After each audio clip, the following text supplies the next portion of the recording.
દર્શક મિત્રો, આપ નિહાળી રહ્યા છો અભિનવ સુરત ન્યૂઝ. જોઈએ આજના મુખ્ય સમાચાર. ખેરગામ નાંદઈના વેદાંશ્રમમાં આજે બ્રહ્મલીન દયાનંદ વેદ પાથીજી મહારાજનો 11મો નિર્વાણ દિન ઉજવાયો. ખેરગામના નારણપોર જલારામ મંદિરેથી ભવ્ય શોભા યાત્રા નીકળી હતી. આ પ્રસંગે કૈલાશપુરી મહારાજ ચાંદોદ, મહામંડળેશ્વર સ્વામી વારાણસી, કથાકાર પ્રફુલ્લભાઈ શુક્લ ખેરગામ તેમજ મોટી સંખ્યામાં સનાતન ધર્મી ભાઈ બહેનો જોડાયા હતા. જોઈએ તેના મુખ્ય અંશો.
जय सियाराम, जय सियाराम। पाटीजी महाराजनी आ शोभायात्रा चाली रही है।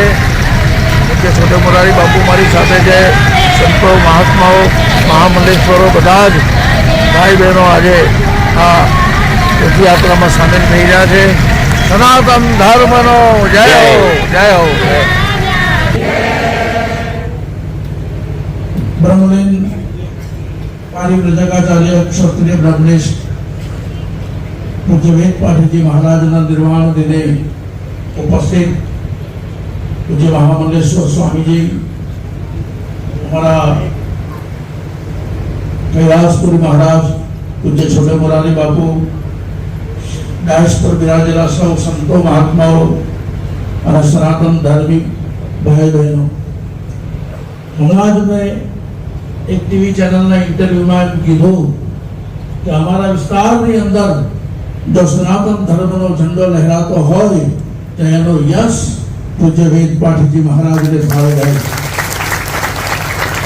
एक एवा समर्थ सद्गुरु प्राप्त थया कि जेने घूंटण घूंटण सुधी कादो खूंटी माटे में એટલું જ કહીશ કે પૂજ્ય વેદ પાઠી મહારાજની ઈચ્છા હતી કે મારા ભક્તો મહિમ્ન સ્તોત્ર બોલતા થાય તો ગામડે ગામડે મહિમ્ન સ્તોત્રનું પારાયણ कैलाशपुरी महाराजे करायु छे। અને આ નાંદઈ વેદાશ્રમની ભૂમિ ઉપર મહારાજની તપસ્થલી કહું છું। વેદ પાઠી મહારાજની કોઈ તપસ્થલી હોય તો આ નાંદઈ વેદાશ્રમ છે અને એના સંચાલક રતિલાલભાઈ અને સૌ ટ્રસ્ટીગણ આખા વર્ષ દરમિયાન એક એક સૂત્રો સંભાળી રહ્યા છે। આ પ્રસંગે બ્રહ્મલીન પૂજ્ય વેદ પાઠી મહારાજના ચરણોમાં વંદન કરીએ। એના આશીર્વાદ સતત આપણા બધા ઉપર વહેતા રહે એવી કામના વ્યક્ત કરીને મારા શબ્દોને વિરામ આપું છું। બોલો સનાતન ધર્મ કી જય, નમઃ પાર્વતી પતે।